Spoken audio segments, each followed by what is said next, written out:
Boa noite, querido irmão. Que alegria estar com você aqui nessa noite. Mais um dia 79 do nosso propósito. Hoje, Êxodo, capítulo 29. Vamos rompendo. E que alegria poder estar aqui com você. Eu queria te incentivar aí a continuar lendo a Bíblia, também orando. Você, mais que ninguém, sabe aquilo que você precisa colocar diante de Deus e também mudar. Todos nós precisamos de mudar em alguma área, de melhorar em alguma área. Escolha aquilo que te prejudica, aquilo que talvez prejudique alguém que você ama, tente mudar e pode contar com a ajuda de Deus aí nessa caminhada. Sem delongas, nós vamos continuar. Vou afastar aqui um pouquinho para gerar um espaço aqui para a gente colocar a imagem. Ontem eu falei sobre Arão, o sumo sacerdote, e os filhos de Arão, os sacerdotes. Está vendo que o sumo sacerdote tem uma vestimenta diferente do sacerdote. E hoje, no capítulo 29, é uma leitura difícil de ser entendida sem explicação, e é por isso que nós estamos aqui para trazer para você a melhor explicação bíblica possível, interpretando a Bíblia pela própria Bíblia, à luz do contexto daquela época, e se for preciso até estudando aí a língua original, né, o hebraico, o grego, quando for o Novo Testamento é grego, o Antigo Testamento em hebraico. E eu queria mostrar para você hoje, uma vez que eu falei ontem sobre o sumo sacerdote, no capítulo 28, eu quero mostrar para você hoje, no capítulo 29, como funciona a celebração de consagração e qual é o significado. Eu falei ontem amplamente que o sumo sacerdote, ele representa Jesus Cristo. Mas não falei dos filhos de Arão. Os filhos de Arão representam a igreja. Por quê? Mas não é Jesus que é o sumo sacerdote? Não é Jesus que ofereceu o seu sacrifício ali por nós, né? Oferecendo a sua própria vida no nosso lugar? Então, irmãos, o que a igreja tem a ver com o sacerdócio? A igreja tem a ver porque a igreja é chamada para servir o Senhor. A igreja, ela serve ao Senhor. A Bíblia nos diz que nós somos nação santa, povo de propriedade exclusiva de Deus, sacerdócio real.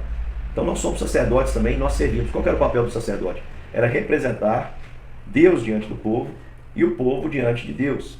Era uma representação, principalmente nesse segundo exemplo, era uma representação do povo diante de Deus. E era uma representação de Deus, em certa medida, também diante do povo, porque o sumo sacerdote, ele representava aí Cristo, o nosso Senhor e Salvador. Então eu queria dizer para você o seguinte, só para a gente entender, a gente tem um erro aí, como eu comentei ontem, algumas pessoas que se dizem levitas. Eu sou levita porque eu toco na igreja e tal, não tem nada a ver. Levita é quem é descendente de Levi. E os levitas, os descendentes de Levi foram 3. Mas os escolhidos para o sacerdócio foram apenas os da família de Arão. Arão, ele era parente de um dos filhos de Levi, chamado Coate, de onde vieram os coatitas. Então o sacerdócio pertencia aos coatitas, enquanto os outros levitas trabalhavam em outras áreas, como música, como montando e desmontando o tabernáculo, auxiliando os sacerdotes em tudo que eles precisavam, e também, é claro, como eu falei, os levitas, eles precisavam ser instruídos na palavra, para poder ajudar também a tirar todas as dúvidas ali quanto ao livro da lei, o livro da aliança que havia sido entregue. Então vamos lá rapidinho para a gente meditar em algumas coisas que aparecem nesse capítulo de número 29. Aqui é o capítulo que fala da consagração. O que é a consagração?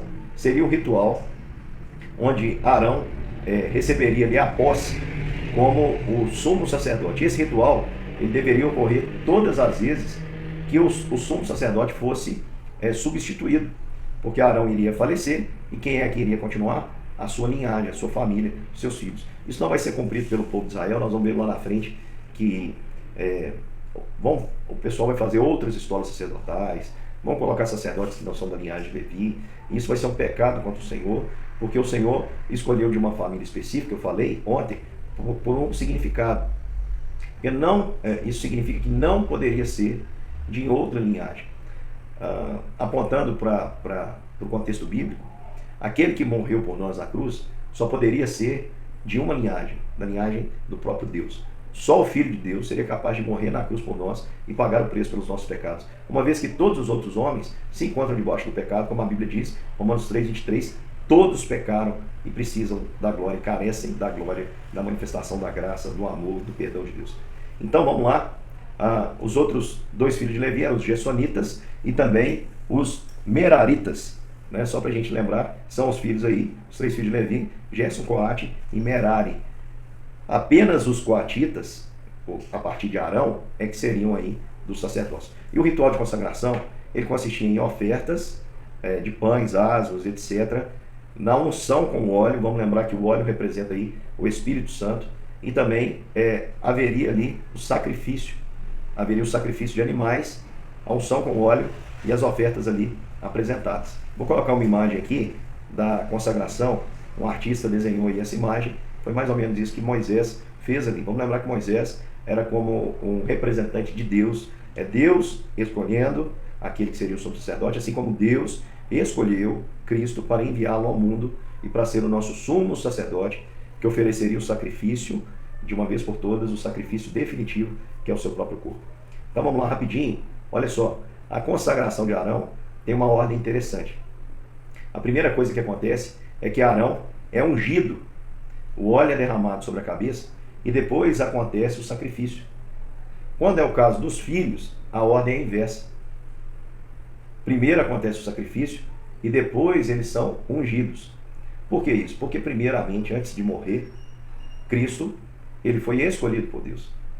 Cristo não foi o escolhido depois que ele morreu. Cristo era o eleito, o Cristo, o Messias, o esperado, aquele que Deus escolheu para que viesse cumprir a sua missão de dar a vida pelas ovelhas perdidas da casa do Pai. Os filhos de Arão, que estão aqui vestidos de linho, olha a diferença da roupa do sumo sacerdote para esses que são apenas sacerdotes. Esse aqui, sumo sacerdote, ele aponta para Cristo. Ele carrega o peitoral do juízo, com as pedras preciosas, cada um com o nome das tribos, com as pedras de ônix escritas o nome das 12 tribos, 6 de um lado, 6 do outro. O tumim, as pedras preciosas que serviam ali para a decisão, para mostrar qual era a vontade do Senhor naquela época. Então ele se apresenta ali com uma roupa azul, que mostra que é celeste, de linho, para mostrar a pureza, que vem através do vermelho, que também está presente nessa roupa, o escarlate, que é o sacrifício, que na roupa tem o púrpura, que o rei escolheu fazer em favor daqueles que ele escolheu.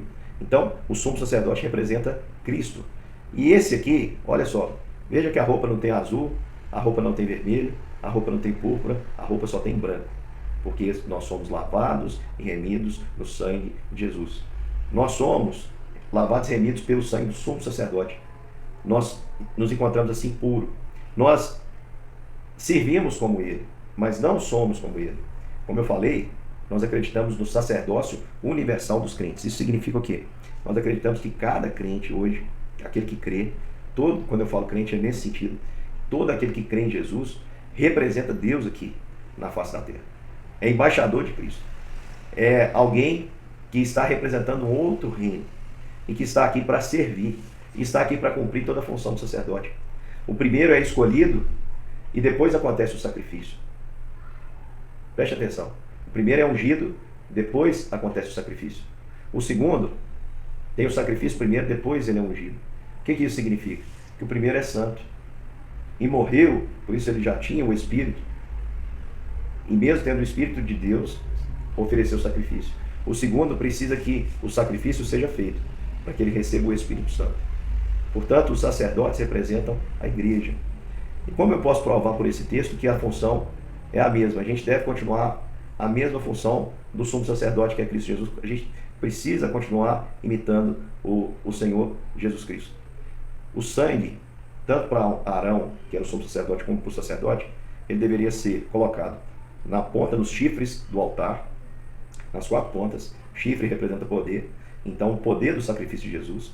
O restante do sangue seria derramado no altar, e também um pouquinho de sangue seria colocado na ponta da orelha direita, na ponta do polegar direito e na ponta do dedão do pé direito. Vamos lembrar o que isso significa? Isso significa o sangue no ouvido direito representa, vamos lembrar que o direito tem a ver com confiança, tem a ver com o lado certo. Por exemplo, no livro de Provérbios vai dizer que o justo, o coração dele inclina para a direita, e não tem nada a ver com viés político, tá? Só para dizer para você que no contexto bíblico, direita era questão de confiança, de decisão correta. Quando a Bíblia diz que Cristo está à direita de Deus, esse significado. Então, quando coloca na orelha direita, na ponta da orelha direita, está dizendo: ouça corretamente o que o Senhor diz. A mão direita, o polegar direito, significa faça, trabalhe de maneira correta para o Senhor.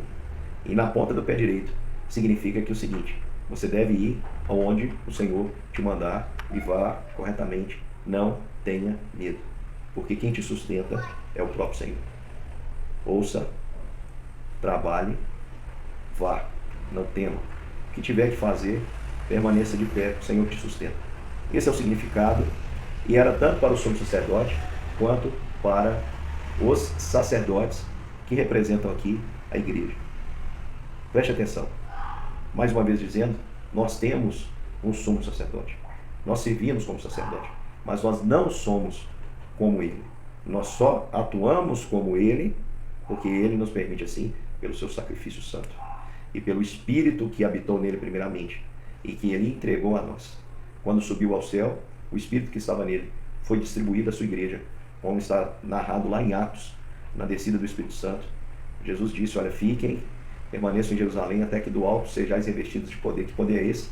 O Espírito Santo, Jesus diz: e recebereis poder ao descer sobre vós o meu Espírito Santo, e sereis minhas testemunhas em todos os lugares. Com o Espírito Santo a gente consegue ouvir corretamente o que Deus diz.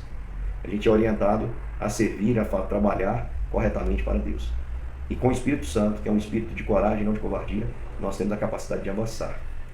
E quão formosos, a Bíblia diz, são os pés dos que anunciam as coisas de Deus. Né? A formosura não está na beleza estética, mas tem a ver com o que nós levamos aonde vamos. Onde nós pisamos, se temos o Espírito de Deus, nós somos capazes de mudar o ambiente. Nós somos capazes de chegar numa terra seca e levar chuva conosco. Nós somos capazes de ver a mão do Senhor, mudando todas as coisas através ali da presença dele em nós. Nós fazendo a diferença. E o meu desejo, meu querido irmão, já falei demais, é que o mundo veja em você, de fato, o sacerdócio real, o serviço de verdade a Deus. Que o mundo veja em você, Cristo Jesus, a esperança da glória. Um grande beijo, até amanhã e muito obrigado por continuar aí conosco. Deus te abençoe.